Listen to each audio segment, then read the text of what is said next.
Aleluia, pela graça do Senhor, nós estamos juntos mais uma vez. É muito prazeroso para mim poder estar desta forma, desta maneira, junto com você. É lógico que eu preferia que você estivesse aqui comigo. Eu creio que a maioria de nós já está vacinado, o nosso espaço ele é grande o suficiente para que a gente possa estar junta de maneira segura. Mas de toda maneira é uma alegria poder estar junto com você. E continuando aquilo que eu tenho trabalhado nas Escrituras, a questão do nosso comissionamento, da nossa missão como filhos de Deus, como membros do corpo de Cristo, que é a sua igreja. Eu quero convidar você a abrir livro de Atos, no capítulo de número 20. Eu quero ler do verso 22 ao verso 24. Então pegue a sua Bíblia ou seu aplicativo no celular e vamos ler juntos este texto. Paulo, ele está dizendo assim: eis que agora estou indo para Jerusalém por imposição do Espírito Santo, não sabendo as coisas que lá me acontecerão, salvo o que o Espírito me testifica em toda a cidade, dizendo que prisões e aflições me esperam. Mas nenhuma destas coisas me comove ou me move deste propósito, nem valorizo a minha vida para mim mesmo, para concluir com alegria a minha carreira e o ministério que eu recebi do Senhor Jesus para testificar o Evangelho da graça de Deus. Então, Paulo, ele está declarando, ele não se intimidava, embora o próprio Espírito Santo revelasse a ele a cada cidade que ele entrava, impulsionado pelo próprio Espírito Santo para pregar o Evangelho da graça. Ele sabia que o que esperava ele eram aflições e prisões. Então Paulo tinha esta consciência, o próprio Espírito revelava a ele, mas ele declara que ele não tinha a sua vida por preciosa, desde que ele completasse com alegria a sua carreira, a sua missão. Então Paulo, ele serve de modelo para nós, de exemplo para nós, diante da missão que também nos é proposta. Mas quando eu penso nesta questão do comissionamento, eu refletia sobre estas coisas, me vieram dois textos ao coração que eu queria compartilhar neste momento. Eu queria que você abrisse Evangelho de João, capítulo 3, verso 16. Evangelho de João, capítulo 3, verso 16, onde Paulo, ele declara, ele diz assim, que Deus amou o mundo de tal maneira, que ele deu o seu Filho unigênito, para que todo aquele que nele crê não pereça, mas tenha vida eterna. Então, Deus amou o mundo. Este verbo amar, no original grego, diferente do português, que tem uma só palavra para expressar as diversas formas de amor, no grego existem diversas formas.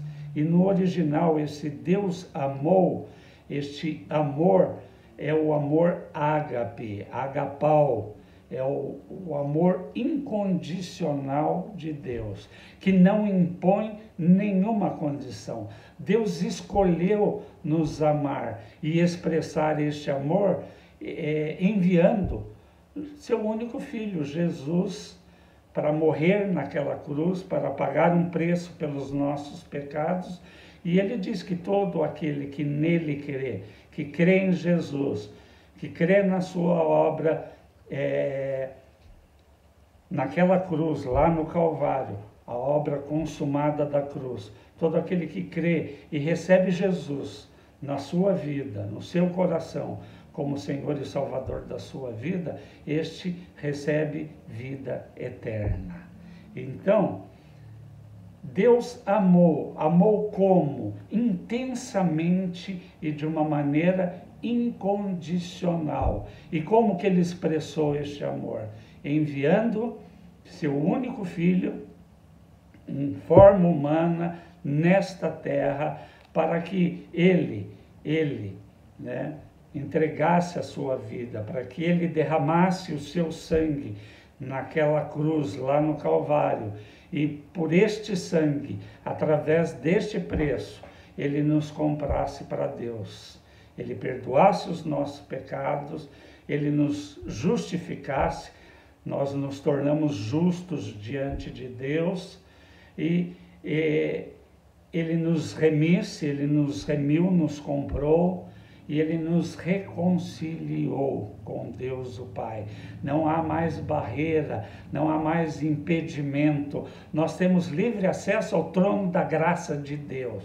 Então, Deus nos amou desta forma, desta maneira. E o próprio Paulo, em 1 Coríntios 13, ele descreve este amor incondicional. Ele diz, né, que este amor, ele é paciente, tem paciência conosco, ele é benigno, ele é bondoso, que este amor, ele não é egoísta, ele não busca os seus próprios interesses, ele não se ressente, né? E que este amor, acima de tudo, ele tudo sofre, tudo crê, tudo espera e tudo suporta. Então, este é o amor expressado por Deus, enviando Jesus para morrer naquela cruz pela minha vida e pela sua vida, para salvar os que estavam perdidos nos seus pecados e delitos, condenados à morte eterna, a viver eternamente separados de Deus. Amém. Então,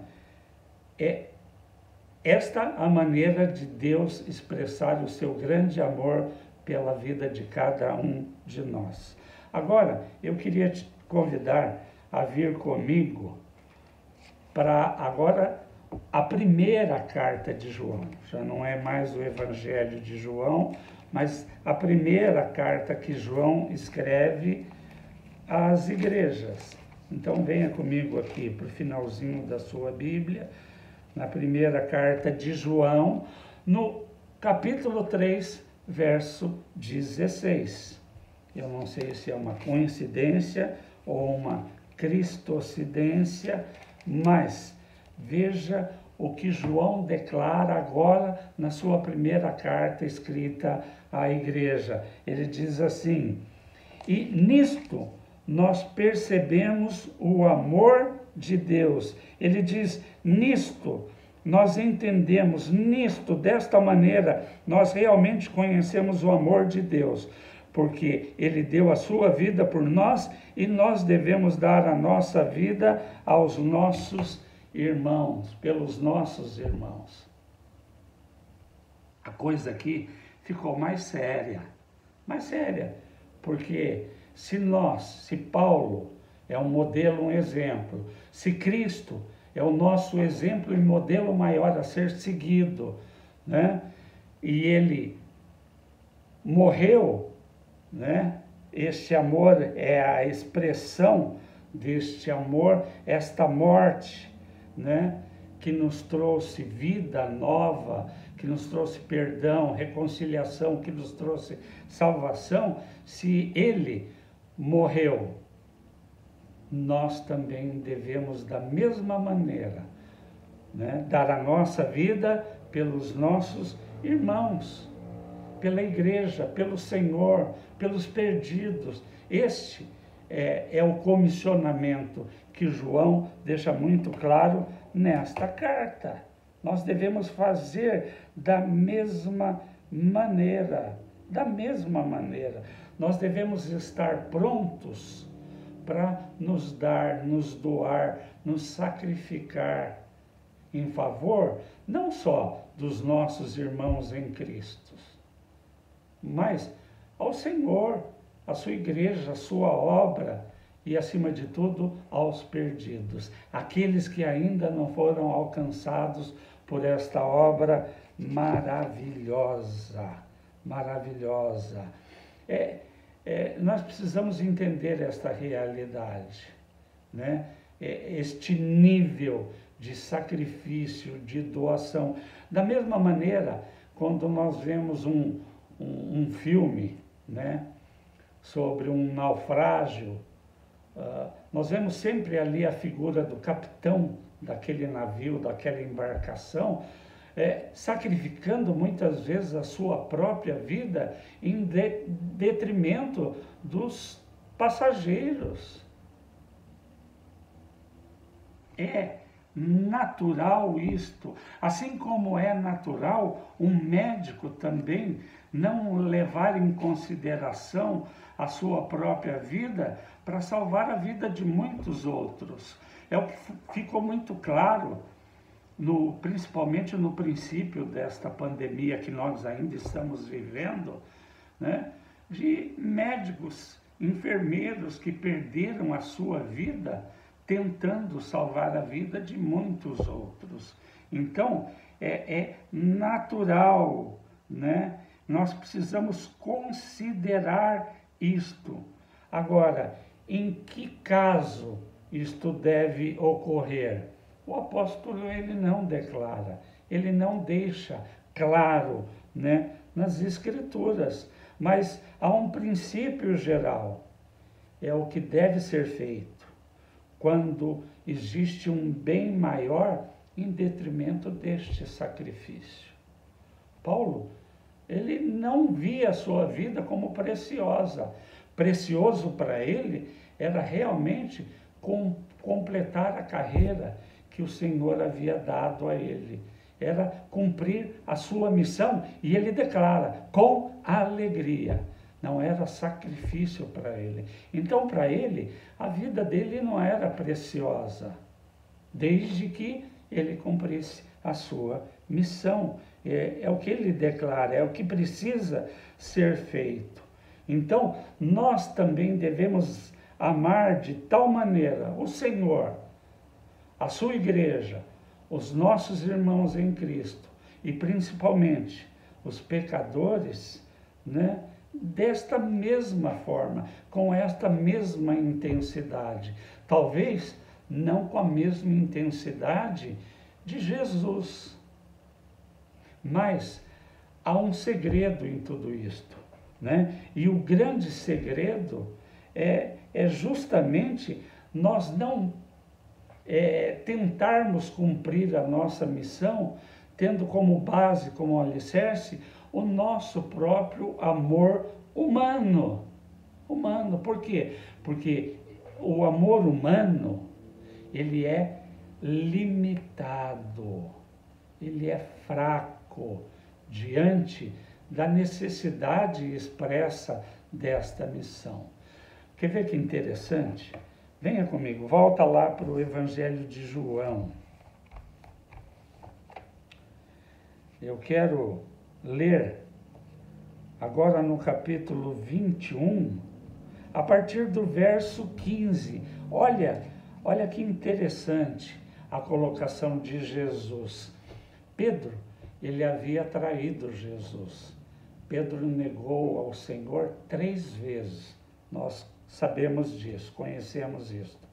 Agora, Jesus aqui no capítulo 21, os discípulos, Pedro e alguns discípulos, eles saíram para pescar, pescaram a noite toda, não pegaram nada, e de repente pela manhã eles estavam ali pela praia, né? Provavelmente eles deviam estar lavando as redes e tal, e de repente Jesus vem, e a princípio os seus discípulos não o reconhecem, e ele pergunta se eles tinham alguma coisa para comer. Depois você lê o contexto. E eles dizem para Jesus que não tinham nada para comer, eles não haviam conseguido pescar nada.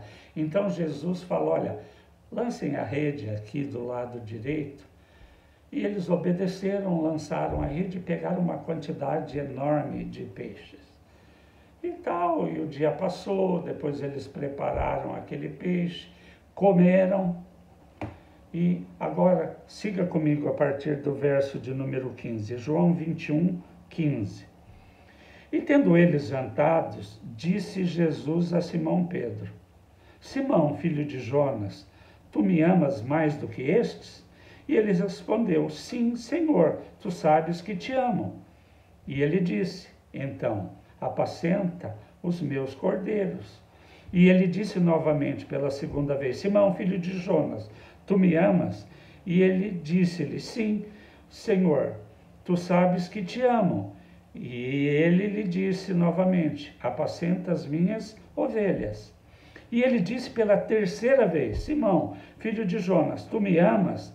E Pedro entristeceu-se, por ele ter lhe perguntado pela terceira vez: Tu me amas? E ele disse-lhe: Senhor, tu sabes todas as coisas, tu sabes que eu te amo. Então Jesus lhe disse: Apacenta as minhas ovelhas, cuida das minhas ovelhas. Mas o interessante, como nós vimos lá no princípio, quando nós lemos neste mesmo evangelho, lá no capítulo 3, verso 16, dizendo que Deus amou, e este amor no grego se referia a um amor incondicional, e eu disse que no original grego há várias palavras que expressam os diferentes tipos de amor. Então, se nós fôssemos ler no original, né, este texto, ele ficaria mais ou menos assim, né? Jesus, ele vem e diz para Pedro: Pedro, tu me amas mais do que estes, se referindo aos outros discípulos. Este amor aqui no original grego também é ágape, ágape, o amor incondicional. Então Jesus chegou para Pedro e falou: Pedro, você me ágape? E Pedro então respondeu: é claro que eu te amo, filéu, no original grego, que significa o amor de amizade, o amor humano, o amor limitado. Então, Jesus perguntou para Pedro: olha, você me ama com um amor incondicional? E Pedro respondeu: eu te amo com o meu amor humano, limitado, falho, por duas vezes. Cada uma dessas vezes que Jesus perguntou: Pedro, você me ama? Você me ágape? Pedro respondeu: Senhor, eu te amo, filéu. Eu te amo com o meu amor humano e limitado, sujeito a falhas. Mas Jesus, ele pergunta pela terceira vez para Pedro. Só que agora, quando Jesus pergunta para Pedro se Pedro o amava, Jesus muda a palavra para expressar o mesmo tipo de amor com que Pedro respondia. Jesus fala: Pedro, você me filéu? Né? E o texto diz, embora Pedro, entristecido pela repetição da mesma pergunta, mas com sentidos diferentes, e Pedro não havia entendido, Jesus fala: Pedro, você me filéu? E Pedro falou: o senhor sabe todas as coisas, o senhor sabe que eu amo ao Senhor, mas eu amo com o meu amor filéu e limitado, sujeito a falhas, a erro. Mas Jesus entendia a limitação do amor humano, a finitude. E então, nós sabemos que o grande segredo não é amar com o nosso amor humano, fiel, limitado, sujeito a falhas e erros. É amar com o amor de Deus. E como nós podemos amar com o amor incondicional de Deus? Entendendo, 2 pontos, que este amor já está dentro de cada um de nós. Paulo, o mesmo Paulo, na carta aos Romanos, no capítulo 5, no verso de número 5, né? Paulo, em Romanos 5, 5, vamos lá, juntos.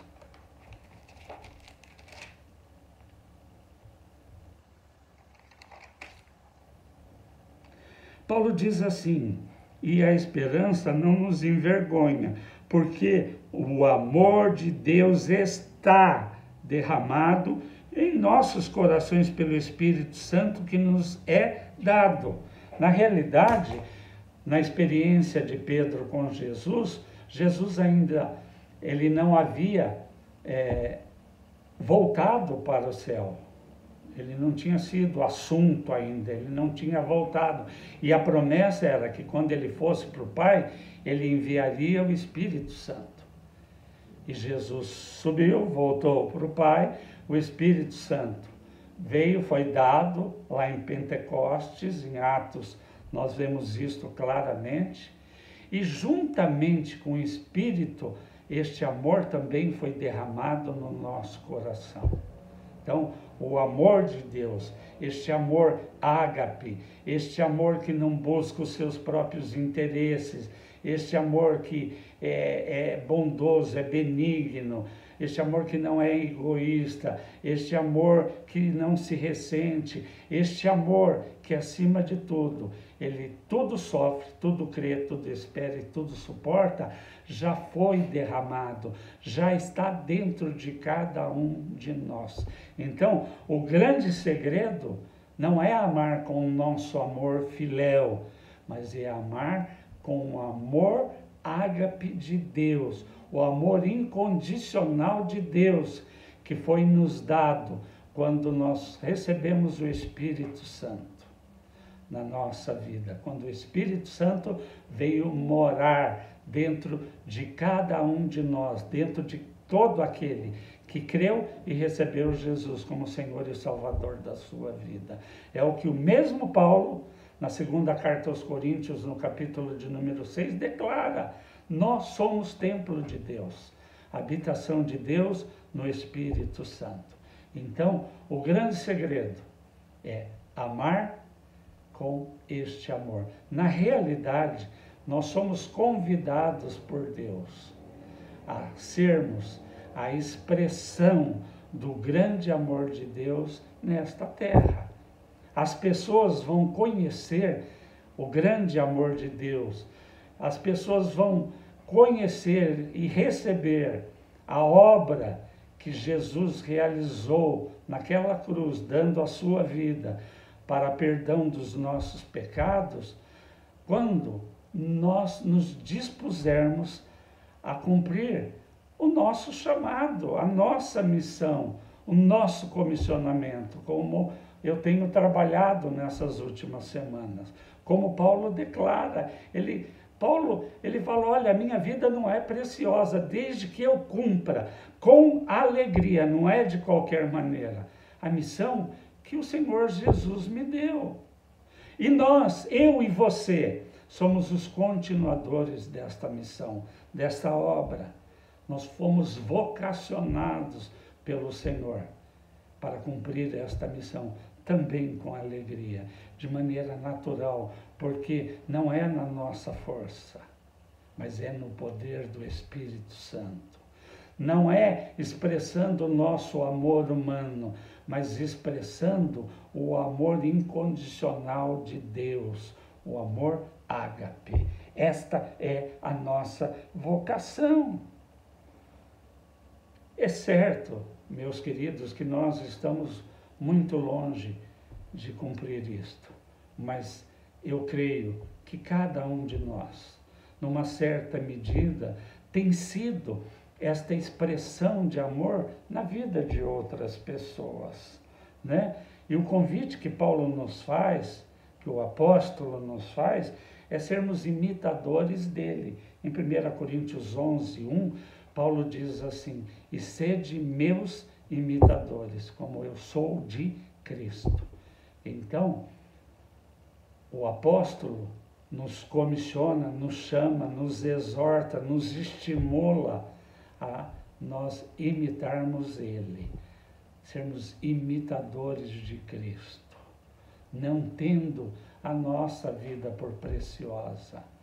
Não necessariamente que nós tenhamos que, muitas vezes, perder a vida, mas se for necessário, se a circunstância exigir, também.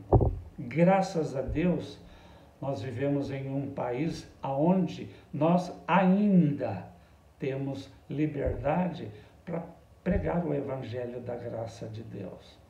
Paulo, ele foi preso, ele foi açoitado, ele pagou um alto preço. Muitos apóstolos e discípulos perderam a sua vida.